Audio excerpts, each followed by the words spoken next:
कोमल और सपना वैसे तो देवरानी जेठानी थीं, लेकिन वो दोनों एक ही मोहल्ले के अलग अलग घर में रहती थीं। कोमल बहुत ही गरीब थी।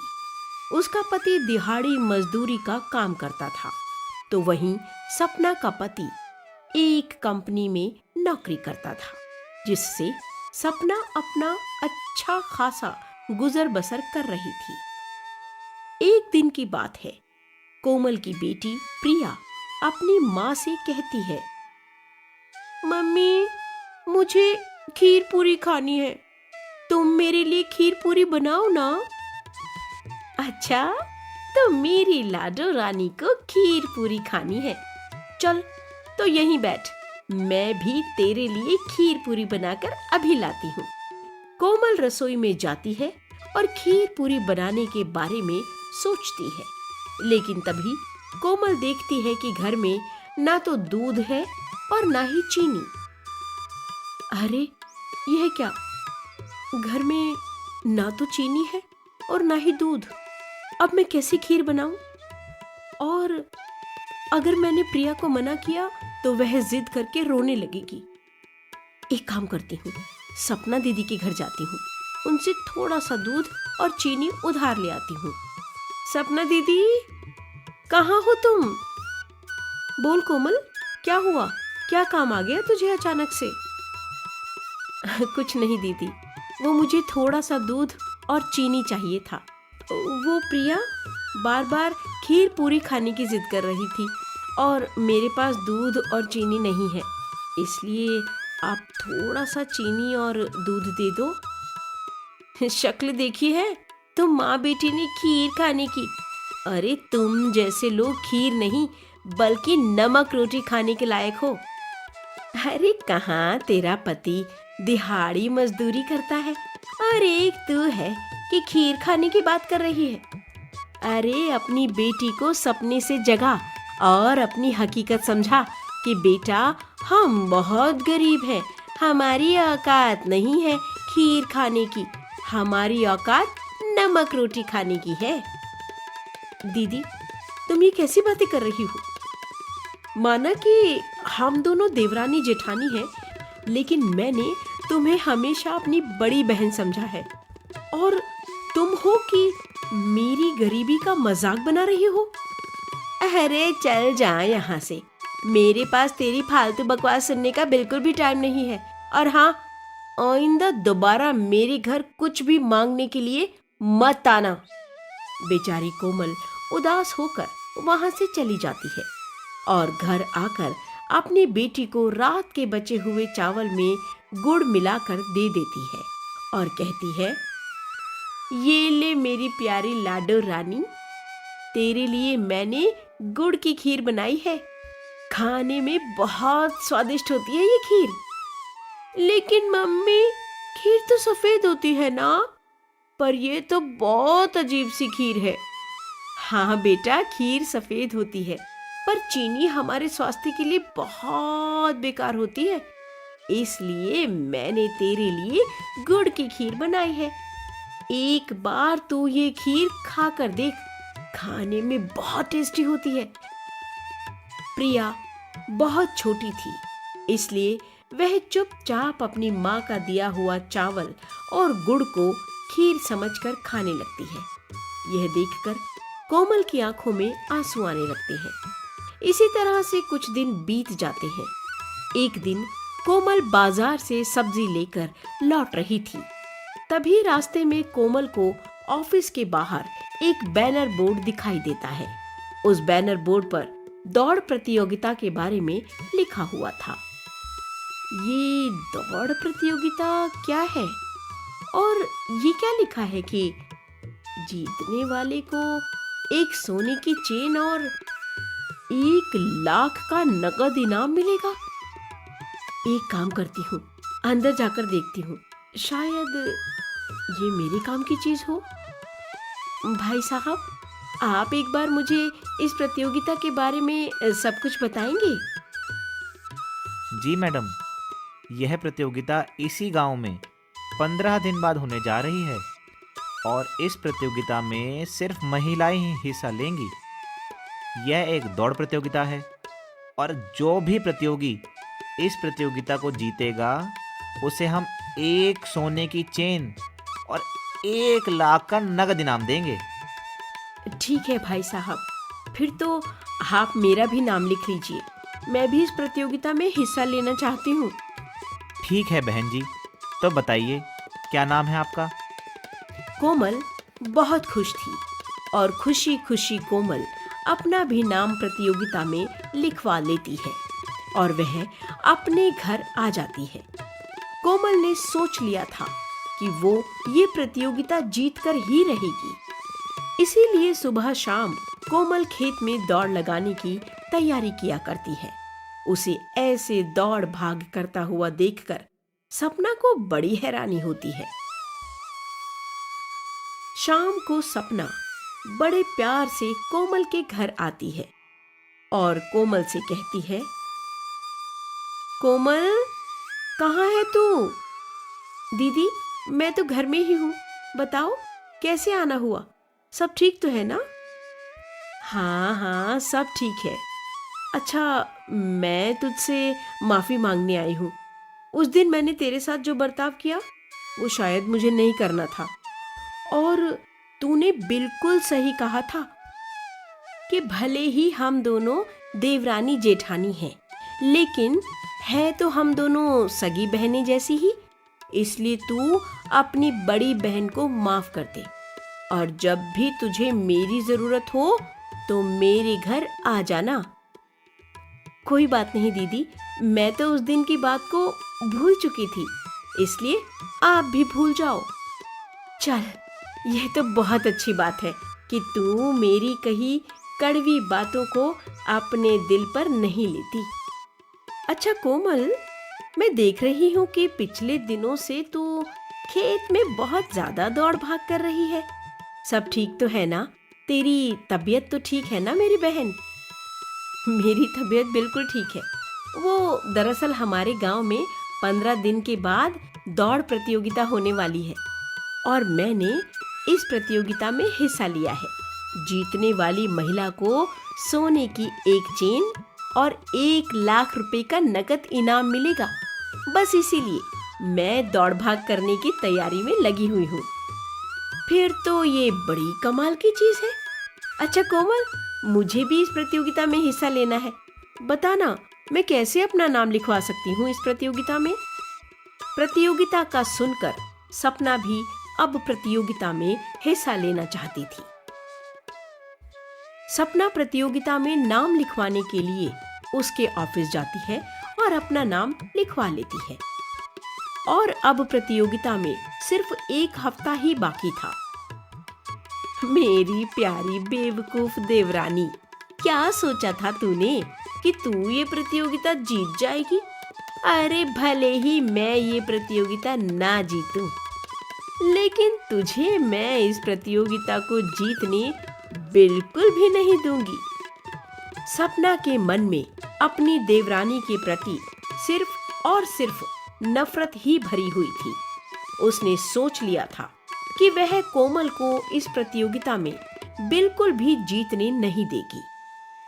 देखते ही देखते प्रतियोगिता वाला दिन भी आ जाता है।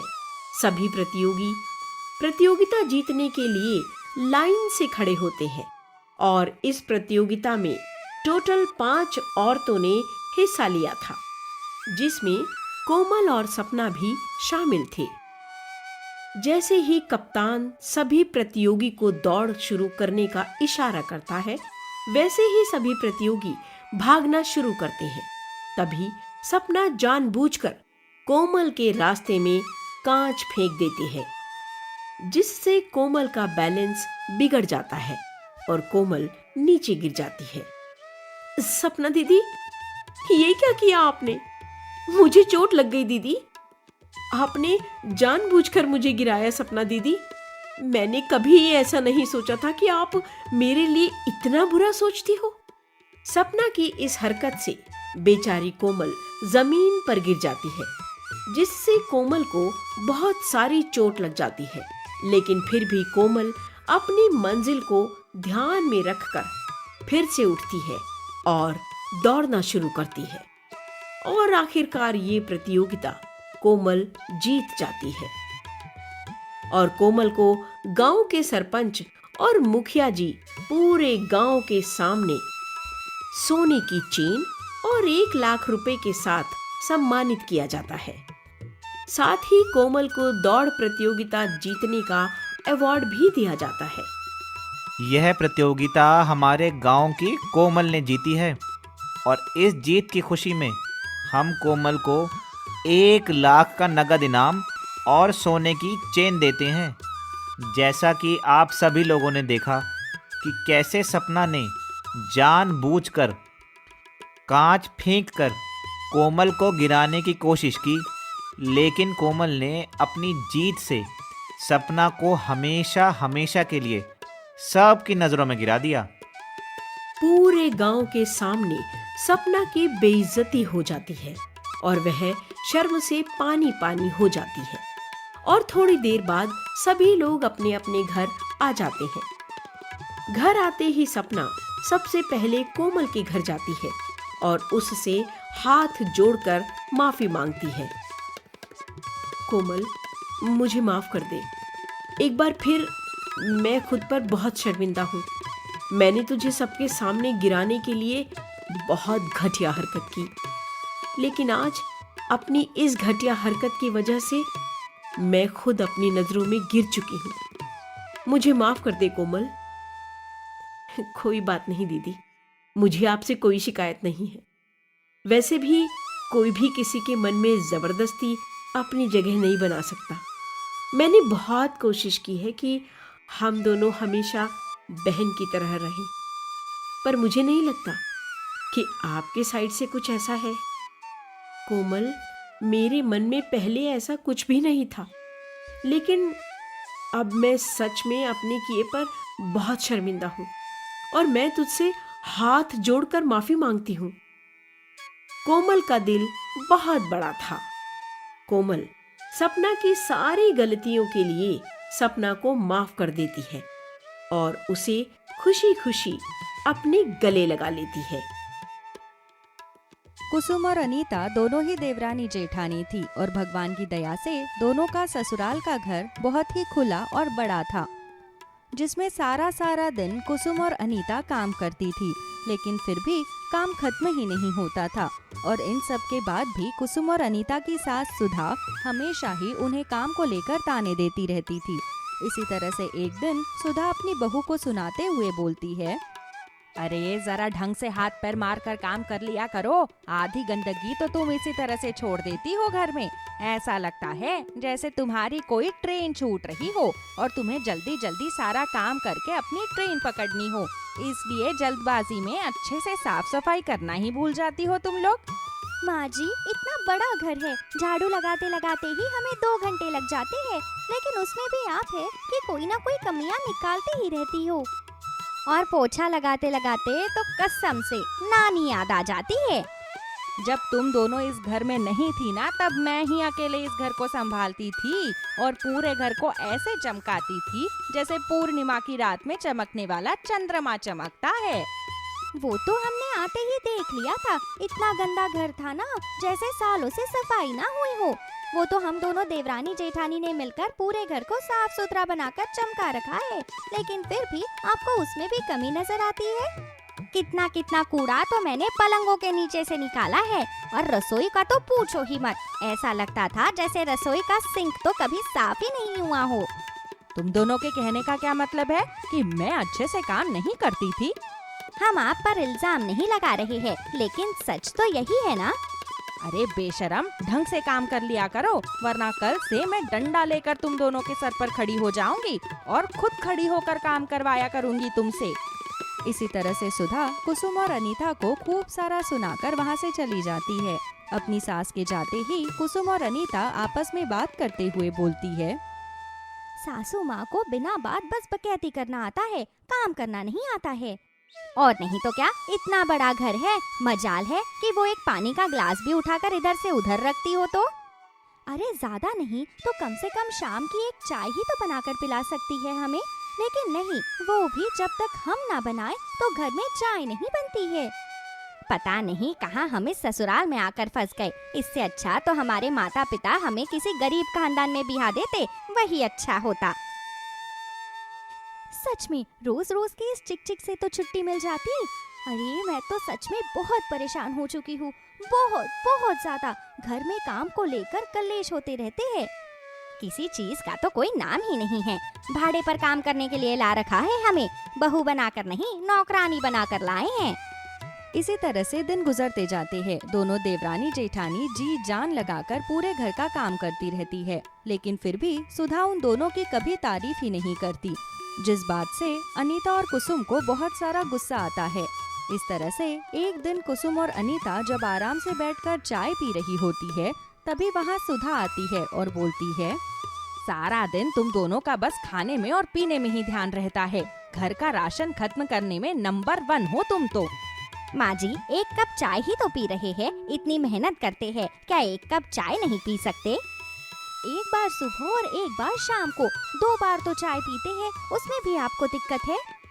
झूठ कितना बोलती हो तुम दोनों? अरे दिन भर में 10 कप चाय पी जाती हो दोनों की दोनों। और बनाकर तो आप देती है माँ जी, है ना? इतना सफेद झूठ कैसे बोल लेती है आप माँ जी? ज्यादा मुंह मत चलाओ और अपने हाथ चलाओ, घर का काम करो जाकर। आराम से चाय पी ले, उसके बाद कर देंगे जो काम बचा हुआ है। और नहीं तो क्या, सारा दिन बंधुआ मजदूर की तरह बस कभी ये करो तो कभी वो करो। अरे हमें सांस लेने का भी मौका नहीं मिलता है ठीक से। हाँ हाँ, तुम तो बिना सास के ही जिए जा रही हो। काम ना करने के 100 बहाने हैं तुम दोनों के पास। चुपचाप अपनी चाय खत्म करो और काम करो जाकर। सुधा की बातें सुनकर अनीता और कुसुम को गुस्सा आ जाता है और दोनों ही अपने चाय का भरा हुआ कप ऐसे का ऐसा ही नीचे रख देती है और जाकर काम करने लग जाती है। दिन गुजरते चले जाते हैं। अब एक वक्त ऐसा आता है कि कुसुम और अनीता दोनों ही अपनी सास की रोज की बातों से बहुत ज्यादा परेशान हो जाती है और एक सुबह दोनों की दोनों कोई काम नहीं करती और आराम से टीवी चलाकर सोफे पर बैठी टीवी देख रही होती है। तभी वहाँ सुधा आती है और बोलती है, क्या बात है, बड़ी फुर्सत में टीवी देख रही हो दोनों देवरानी जेठानी। घर का काम नहीं करना है क्या आज? आज से हम घर का काम नहीं करेंगी।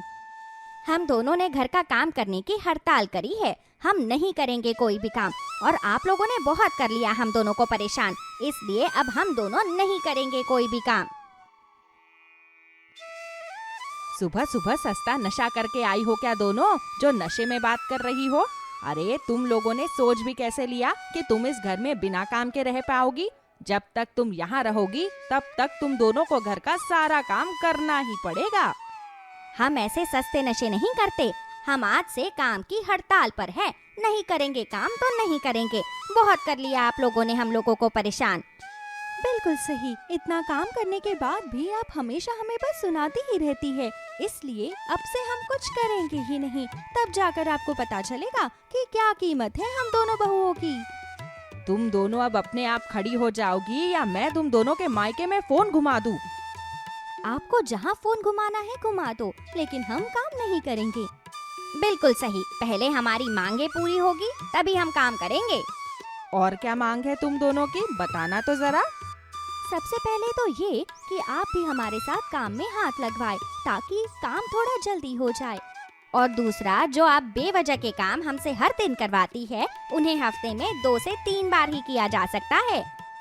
और दिन में 2 घंटे हमें आराम चाहिए ही चाहिए, फिर चाहे घर में कोई मेहमान है या कुछ भी हो। और हफ्ते में 1 दिन हमें घर के काम से छुट्टी चाहिए। कुछ और बचा है तो वो भी बता दो, मैं फुर्सत से सुन रही हूँ तुम दोनों की बातें। बस यही है हमारी मांगे। हमारी मांगे अगर पूरी हो जाएगी तो हम काम करना शुरू कर देंगे। और जब तक हमारी बातों को नहीं माना जाएगा हम दोनों में से कोई भी काम नहीं करेगा, फिर चाहे आप कितना भी कुछ भी कह ले या कर ले। तुम दोनों की अकल पर पत्थर पड़ गए हैं क्या? अरे बहू की जिम्मेदारी होती है घर संभालना। तो क्या सास का काम उन्हें बस सुनाना होता है? सास की कोई जिम्मेदारी नहीं है। काम करो तो भी सुनो, ना करो तो भी सुनो। इससे अच्छा तो मत ही करो। हड़ताल पर है हम दोनों, सुन लिया ना आपने माँ जी। अब आपको करना है तो कीजिए, पर हमें मत कहिए। अपने बहू के ऐसे जवाब सुनकर सुधा कुछ नहीं कहती। सुबह से शाम हो जाती है लेकिन घर में कोई काम नहीं होता। यहाँ तक कि घर में खाना भी नहीं बनता है।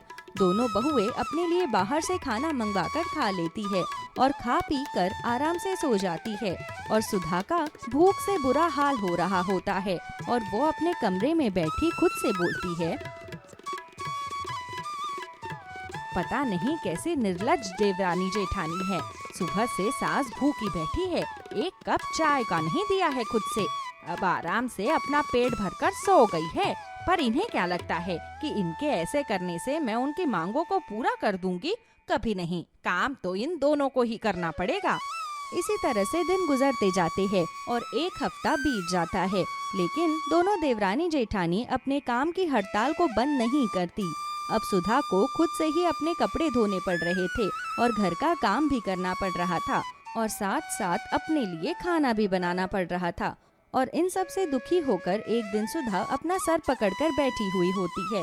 तभी वहाँ पर अनीता और कुसुम आती है और बोलती है, क्या हुआ माँ जी, थक गई आप? आप तो सारे घर का काम अकेले किया करती थी ना, फिर आज आपको इतनी थकान क्यों हो रही है? माँ जी, आपके लिए तो ये सब चुटकी बजाने जितना काम है ना, फिर इतनी थकान आपको? और आप तो कभी किसी से शिकायत ही नहीं किया करती थी, तो अब क्या हो गया? अरे मेरे बस की नहीं है अकेले सारा काम करना, मेरे तो हाथ पैर जवाब दे गए। अच्छा, इतनी जल्दी? और जो हम इतने समय से कर रही है उसका क्या? हमारे भी तो हाथ पैर आपकी तरह ही है ना, हमें भी दर्द होता था, लेकिन आपने कभी सोचा? हम सारा सारा दिन काम करती थी, लेकिन कभी आपने ये नहीं कहा कि बहू थोड़ा आराम कर लो, बैठ जाओ। उल्टा आप हमें सुनाकर चली जाती थी कि तुम दोनों कोई काम अच्छे से नहीं करती हो। माँ जी, एक बात सोचिए, कोई अपने सारे दिन की मेहनत लगाकर कोई काम कर रहा है और दूसरा इंसान जाकर उसके पूरे काम की बेइज्जती कर रहा है, तो क्या फिर उस इंसान को बुरा नहीं लगेगा? क्या वो दोबारा से उतना ही अच्छा काम करेगा?